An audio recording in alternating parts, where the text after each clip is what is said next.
नाज़रीन, आप देख रहे हैं रेड लाइन इस्लामाबाद स्टूडियो से लाइव एक बड़ी खबर के साथ। अल अरेबिया अरबिक इस वक्त रिपोर्ट कर रहा है कि ईरान और अमेरिका के दरमियान मुआहदा चंद घंटों में मुमकिना तौर पर अनाउंस हो सकता है। एक और ट्वीट के मुताबिक जो अल अरेबिया अरबिक ने की, ना सिर्फ वो मुआहदा है बल्कि इसका जो फार्मूला तयशुदा है वो भी घंटों में अनाउंस हो सकता है। इसके अलावा जो बड़ी खबर फोड़ी है अल अरेबिया अरबिक ने, वो ये कि मुमकिना तौर पर पाकिस्तान के आर्मी चीफ शायद ईरान का दौरा करें इस एग्रीमेंट के फार्मूले को अनाउंस करने के लिए। और साथ एक और ट्वीट भी किया जिसके अंदर ये कहा गया कि काम हो रहा है ताकि इस ड्राफ्ट एग्रीमेंट की नोक पलक दुरुस्त की जाए।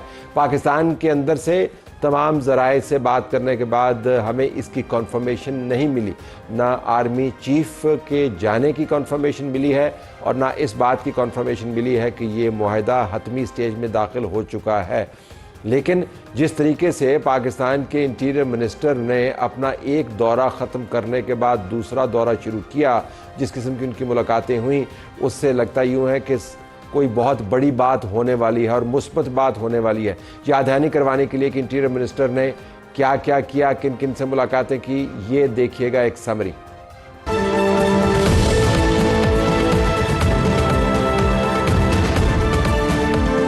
वफाकी ज़ेरे दाखिला मोहसिन नकवी इसी हफ्ते अपने दूसरे अहम दौरे पर तेहरान पहुंचे हैं, जहां उन्होंने ईरानी सदर, पासदारानी इनकलाब के कमांडर इन चीफ और ईरानी हम मनसब से अहम मुलाकातें की। ये दौरा ईरान और अमेरिका के दरमियान जारी मुज़ाकराती अमल का हिस्सा है, जिसमें पाकिस्तान सालिसी का किरदार अदा कर रहा है।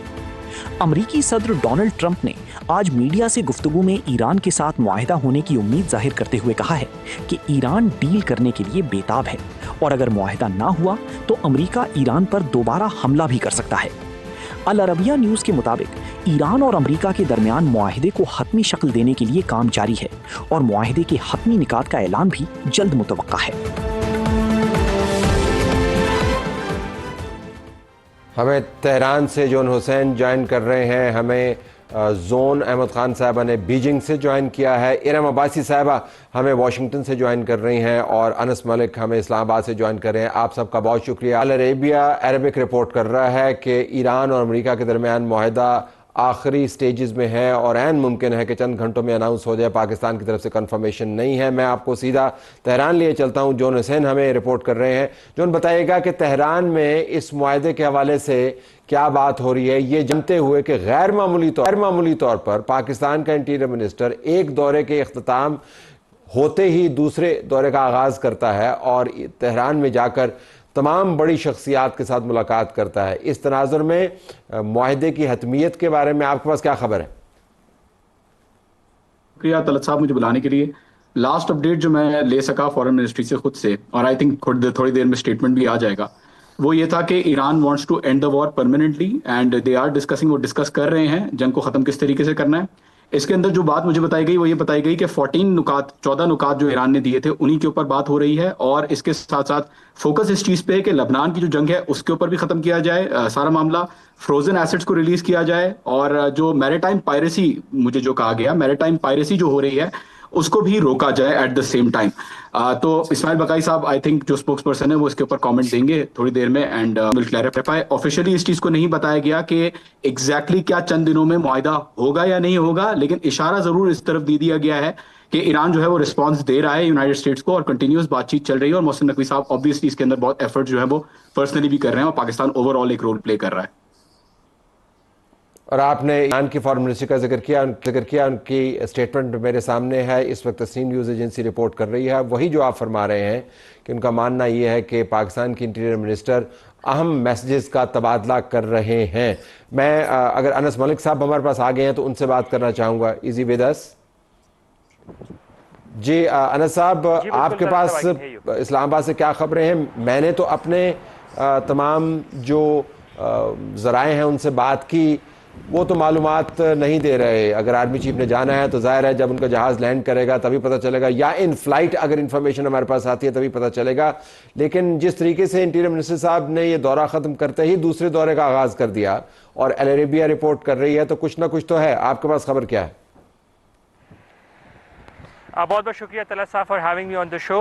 मैं आपका सवाल से इसे समझ नहीं पाया क्योंकि इस्लामाबाद में अब हवाएं तेज़ चलना शुरू हो गई हैं, लेकिन जो जितनी भी अंडरस्टैंडिंग इस दौरे को लेके, ये 36 घंटे में दूसरा दौरा हुआ है। मोहसिन नकवी पीर की रात 11 बजे के करीब, शब 11 बजे इस्लामाबाद पहुँचे और उसके बाद उन्होंने गुज़िश्ता रोज़ वज़ीर आज़म और फील्ड मार्शल सैयद आसिम मुनीर उनको जो है वो अपने दौरे के हवाले से आगाह किया, क्योंकि वो नेगोशिएशन टीम का हिस्सा हैं। और उसके बाद वो आज फिर उनका तेहरान जाना ये इंडिकेट कर रहा है दो चीज़ों को, कि एक सीरियसनेस है, ये हमें ये बात ध्यान में रखनी होगी कि मोहसिन नकवी के तेहरान में होते हुए ही ईरान की जानिब से जो है वो जवाब आया था अमेरिका के लिए इतवार के रोज़, जैसा कि अमेरिकी ख़बर रसा इदारे रॉयटर्स ने रिपोर्ट किया। और उसके बाद इस्माइल बागाई जो ईरानी वज़ारत ख़ारजा के तर्जुमान थे उन्होंने किया। अब आज जो उनकी मुलाकात हुई है अहमद वहीदी से, जो कि पासदारान के सरबराह हैं, वो पहले वज़ीर दाखिला भी रह चुके हैं ईरान के, और ये मुलाकात इंतहाई कलीदी मुलाकात है। तो अब ये इंडिकेशंस दी जा रही हैं कि शायद आने वाले कुछ घंटों में या कल तक किसी न किसी हेडवे की तरफ जाया जा सकता है और मोर कॉम्प्रिहेंसिव टॉक्स जो हैं वो ईद के बाद गोया जून के पहले हफ्ते में वो एक्सपेक्ट की जा सकती हैं।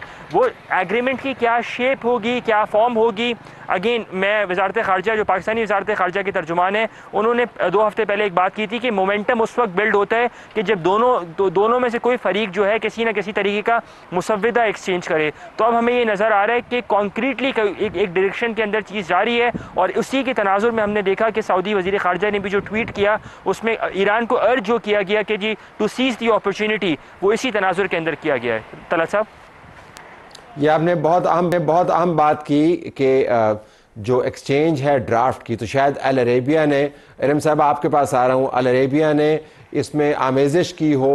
आपको पता है क्लिक बेटिंग होती है, आई बॉल्स की गेम है, और वो जो एक्सचेंज हैं किसी किस्म के कोई भी ड्राफ्ट उनको हतमी ड्राफ्ट की शक्ल दे दी हो। लेकिन वाशिंगटन से आपके पास क्या खबरें हैं? मैं अभी डोनाल्ड ट्रंप का बयान ईरान पर देख रहा था, क्लैश रिपोर्ट है, और ये क्लासिक विंटेज डोनाल्ड ट्रंप है, जिसमें वो कहता है कि हमने उनको बहुत ज़ोर से मार लगाई, हम उनको दोबारा मार लगा सकते हैं, लेकिन हो सकता है ना लगाएं। सो मे बी और मे बी नॉट। तो इरम साहबा, आप क्या सुन रही हैं माहिदा के बारे में? जी तलत, अभी कुछ देर पहले ही डोनाल्ड ट्रंप ने रिपोर्टर से बात की और उन्होंने कहा कि उन्हें कोई जल्दी नहीं है ये जंग ख़त्म करने की। और साथ ही जैसे कि आपने भी कहा कि उन्होंने बोस्ट किया कि किस तरह से ईरान की नेवी को तबाह कर दिया गया है, उनकी न्यूक्लियर फैसिलिटीज़ और मिलिट्री को नुकसान पहुंचाया गया है। और इसमें जो अहम बात है वो ये है कि ट्रंप की अपनी तरफ से जो मैसेजिंग है वो हर रोज चेंज होती है। कल कुछ दिन पहले ही उन्होंने कहा कि वो 1 घंटे में ईरान पे हमला करने वाले थे, लेकिन गल्फ एलाइज ने उनको रोका, जिसकी वजह से अब वो हमला रोक रहे हैं। लेकिन अगर 2-3 दिन में ईरान नहीं मानता और ईरान जो है वो एग्रीमेंट नहीं करता, और अमेरिका किसी भी सूरत में ये नहीं चाहेगा कि ईरान जो है वो अपनी न्यूक्लियर कैपेसिटीज को बढ़ाए, तो ये वो मुद्दा है जिसपे अमेरिका जो है वो एग्री नहीं करेगा। फिर साथ ही साथ एक इम्पॉर्टेंट बात ये है कि अगर जेडी वैंस की बात करें, जो कि वाइस प्रेसिडेंट है, वो इसकी और कैरेक्टराइजेशन कर रहे हैं। उन्होंने कल एक बयान में रिपोर्टर्स को कहा कि ईरान की जंग जो है वो उनके लीडर के अंदर जो है वो इख्तलाफ पाया जाता है, क्योंकि कुछ लोगों से जब बात होती है इस निगोशिएशन के बारे में, ईरान में जो लोग इसमें इन्वॉल्व हैं, तो वो कुछ कह रहे हैं, और फिर शायद उनकी जो सुप्रीम लीडर है उनके कुछ और ख्यालात हैं निगोशिएशंस की वजह से। तो उन्होंने ये तासुर दिया जैसे कि ईरान के अंदर इख्तलाफात पाए जाते हैं, इस वजह से कोई कॉन्क्रीट निगोशिएशंस आगे नहीं बढ़ रहे। लेकिन साथ ही साथ अगर ट्रंप के बयानात की बात करें तो वो कह चुके हैं कि बहुत सीरियस लेवल की निगोशिएशंस चल रही हैं। उन्होंने इजराइल को भी बता दिया है, उन्होंने बाकी भी मिडल ईस्ट में लोगों को, अपने एलाइज को बता दिया है कि वो चाहते हैं कि 2-3 दिन में अगर ईरान एग्री करेगा तो फिर निगोशिएशन पर आता है तो जंग नहीं होगी, नहीं तो वो उनके बकौल हमला करने के लिए दोबारा तैयार है।